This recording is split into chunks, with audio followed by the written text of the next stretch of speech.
What is up, everybody? StonePost34 here, bringing you more of Growing Up with StonePost, and I was super excited. PS3 got up this weekend, and playing with, well, you guys can see right there, playing with pretty much all subs, no one from my clan, and it was a lot of fun playing with you guys. We're going to try and get everybody in.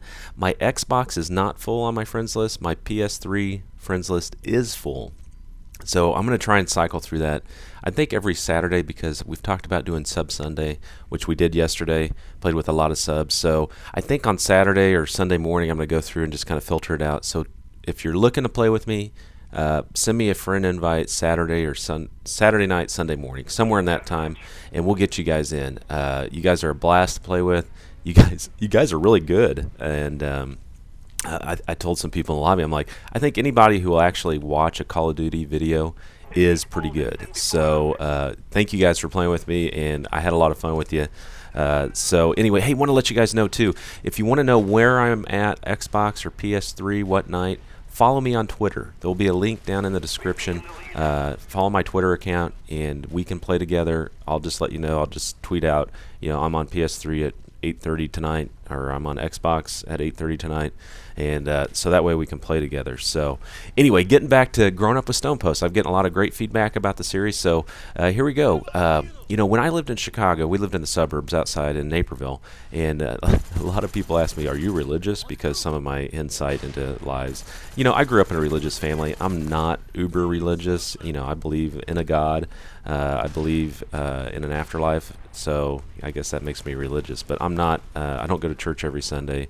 And sorry if you play online with me. I cuss a little bit too. So I try not to, but it's a bad habit I have.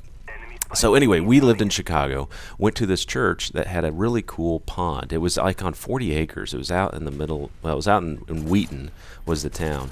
And so we did a sleepover at the church. Our youth group did. And Jesse was his name. Cool dude. A lot of fun stories with this guy.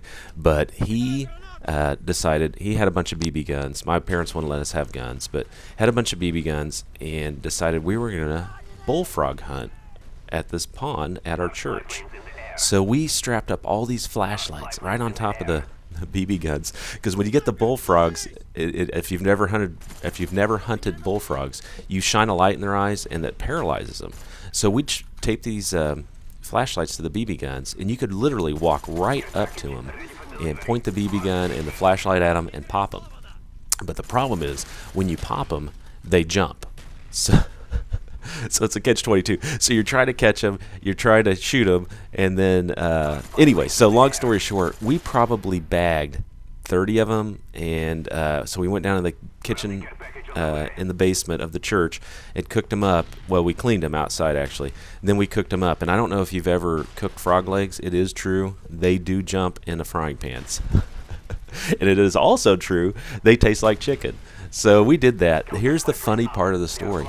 So it was a Saturday night, and we had church the next morning. So we get up, and the youth pastor, Don, is like, guys, you got to get up. You got to get out here real quick. And we're freaking out. We're like, what did we do? Well, we didn't catch all the frogs. We go out and look at this pond, and it is littered. I mean, literally, there were probably 30 frogs that had flipped over that we had shot. We just couldn't catch them, and they're belly up in the middle of the pond. And so we're doing different things. We're trying to net them. We're trying to reel them in because we were fishing also, and we're trying to actually, because their stomachs blew up, we were trying to shoot them with a BB gun so they'd sink, and it didn't work. So we had all these unbelievable amount of bullfrogs in the middle of a pond that was like this pristine pond that everyone would go sit by after church and have their devotional or whatever. But it was, that's just a funny story. So anyway, real quick with Jesse, another thing we did, I spent the night with him several times. We did sleepovers, but he had a raccoon eating a bunch of his dog's dog food. So what we did is we got a .22 and we hung out his back window, and we waited. We waited for quite a while trying to wait for this raccoon. Finally shows up, and we got the window popped, and Jesse and I both had, actually we both had 22s. We popped this thing probably 8 or 9 times, and you should have heard the screams. I've never heard an animal scream like this in my entire life. So we pop it, and we actually did clean it in his garage, and we salted the pelt, and to this day, I'm sure he still has that. So anyway, he was a fun guy to hang out with. We did a lot of cool stuff. He was kind of an outdoorsy guy. I did archery with him and guns and all that. So anyway, guys, hey, thanks for watching. Follow me on Twitter. Let's play. Take care as always. This is StonePost 34.